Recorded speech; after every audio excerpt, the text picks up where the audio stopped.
Di zaman modernisasi seperti ini, teknologi menjadi kebutuhan dasar setiap orang, mulai dari anak-anak, remaja, hingga ahli, dan juga orang awam, menggunakan teknologi dalam berbagai aspek kehidupan, terutama teknologi artificial intelligence, atau dapat diartikan dengan kecerdasan buatan, yang saat ini tengah berkembang sangat pesat dan mempermudah suatu pekerjaan bagi setiap orang, baik itu di bidang bisnis, bahkan pendidikan, yang saat ini memasuki pembelajaran di era revolusi industri 4.0. Ada beberapa tujuan kecerdasan buatan. Yang pertama, bisa membantu pekerjaan manusia. Program atau sistem buatan manusia adalah robot yang sudah ada di supermarket yang dapat berbicara dan memberikan pelayanan seolah seperti manusia. Yang kedua, membuat mesin menjadi lebih pintar. Komputer yang dulu hanya bisa mengetik saja, namun seiring berjalannya dengan perkembangan zaman, sekarang komputer juga bisa dipakai untuk chatting, main game, dan lainnya. Yang ketiga, membantu menyelesaikan masalah. Komputer mempunyai program kalkulator yang mana di dalamnya dapat menyelesaikan masalah perhitungan dari hitungan biasa hingga hitungan logika. Kita tidak menyangka kecerdasan buatan merambah ke dunia pendidikan. Salah satunya adalah sistem yang dapat mempersonalisasikan pembelajaran untuk tiap murid. Sistem AI ini juga bisa membantu siswa belajar dengan bantuan education assistant seperti bot. Buku-buku teks yang tebal kini dapat dipilah-pilah menjadi konten yang lebih ringkas, lebih enak dibaca dan juga dipahami, seperti panduan belajar, ringkasan, flashcard, atau catatan pendek. Di bidang pendidikan, AI ini banyak digunakan dalam pembelajaran online, seperti pada masa sekarang ini.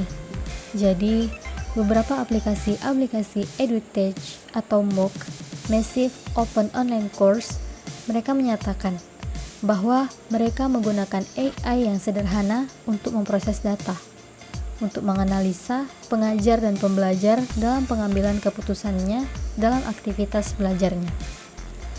Selain itu, di AI dalam bidang pendidikan, yang kedua adalah data mining. Data mining adalah pengambilan data digital oleh mesin pembelajar ketika beraktivitas di aplikasi atau website belajar. Aktivitas mereka direkam oleh mesin tersebut. Jadi, data-data tersebut kemudian digunakan untuk pengembangan pembelajaran tersebut, pembelajaran personal dan adaptif. Setelah data-data tadi dikumpulkan, para pemangku kepentingan mereka jadi lebih tahu mengenai pembelajar. Untuk mengolah data tersebut dibutuhkan algoritma untuk mendapatkan pembelajaran yang unik sesuai dengan kebutuhan pembelajar tersebut. Lalu yang keempat, ada intelligent virtual reality.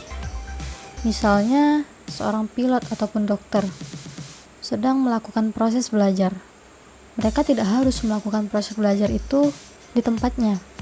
Mereka bisa melakukannya melalui alat-alat virtual reality. Lalu yang kelima atau yang terakhir, ada intelligence learning support atau dukungan pembelajaran cerdas. Contohnya adalah di Georgia Tech di Amerika.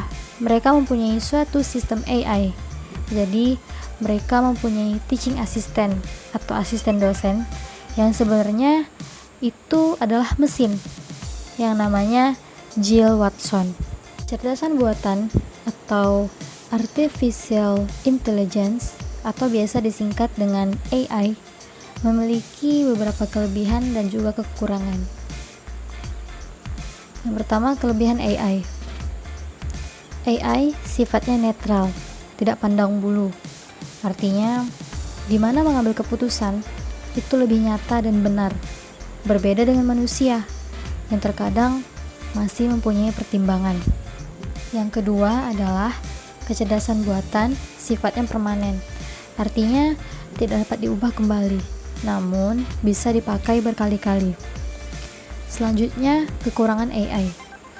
Pertama, membuat kinerja manusia menjadi menurun dalam berbagai bidang pekerjaan, sebab telah terganti oleh kecerdasan buatan. Yang kedua, kemampuan kecerdasan buatan itu terbatas.